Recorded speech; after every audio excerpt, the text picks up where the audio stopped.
निश्चित रूप से मानसून सत्र पंचम झारखंड विधानसभा के पहले सत्र से लगातार पर मांगों को लेकर आजसू पार्टी के विधायक डॉक्टर लंबोदर महतो ने धरना दिया। सड़क से लेकर सरकार से कुर्मी कुर्मी को अनुसूचित जनजाति की निश्चित सूची रूप में से शामिल करने की मांग की।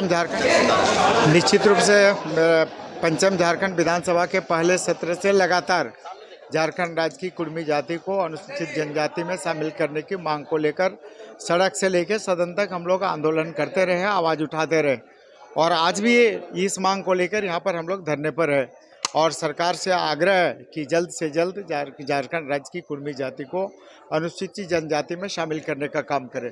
जहाँ तक कुर्मी जाति की बात है तो निश्चित रूप से आप 1913 का नोटिफिकेशन को देख लें, 1931 ईस्वी के नोटिफिकेशन को देख लें। निश्चित रूप से हिंदू सक्सेशन एक्ट 1865 के तहत अन्य ट्राइब की भांति कुर्मी जनजाति भी, कुर्मी को भी ट्राइब माना गया है, प्रिमिटिव ट्राइब, और वो भी हिंदू सक्सेशन एक्ट के तहत अन्य ट्राइब की भांति हम भी एग्जम्प्टेड थे। अचानक 1950 का जो संशोधन अधिनियम बना उसमें कुर्मी को राजनीतिक षड्यंत्र के कारण हटा दिया गया।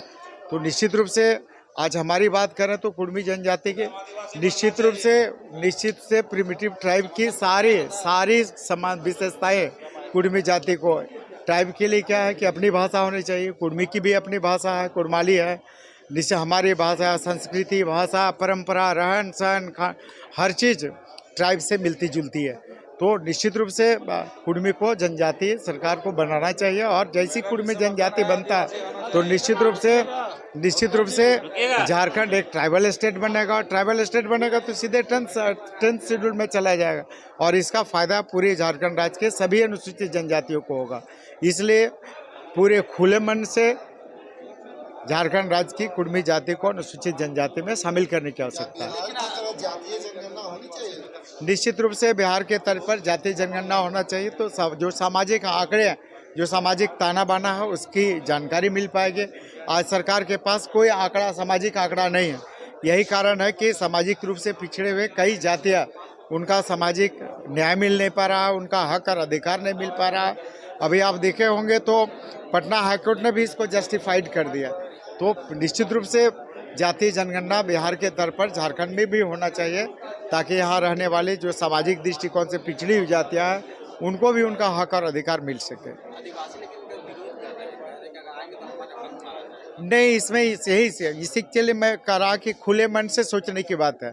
अगर कुर्मी अनुसूचित जनजाति में शामिल होता है तो किसी का हित नहीं होगा बल्कि झारखंड राज्य का हित होगा। जब कुर्मी अनुसूचित जनजाति में शामिल हो जाएगा तो यहाँ ट्राइब की संख्या 50% से ज़्यादा हो जाएगी और जैसे ही 50% से ज़्यादा हो जाएगी ट्राइब की संख्या, झारखंड ट्राइबल स्टेट हो जाएगा। जब ट्राइबल स्टेट हो जाएगा तो सीधे 10th शेड्यूल में शामिल हो जाएगा। तो ट्राइबल स्टेट का निश्चित रूप से वो जो बजट होगा, बजट का आंकड़ा बढ़ेगा, भारत सरकार का रुख और भारत सरकार विकास के निश्चित रूप से भारत सरकार का सकारात्मक सहयोग होगा जब 10th शेड्यूल में शामिल हो जाएगा। तो निश्चित रूप से ये ट्राइबल स्टेट घोषित होने से यहाँ की जो ट्राइब्स हैं उनके साथ साथ कुर्मी और जितनी अन्य जाति है उन सारे लोगों को झारखंड के विकास का लाभ मिलेगा।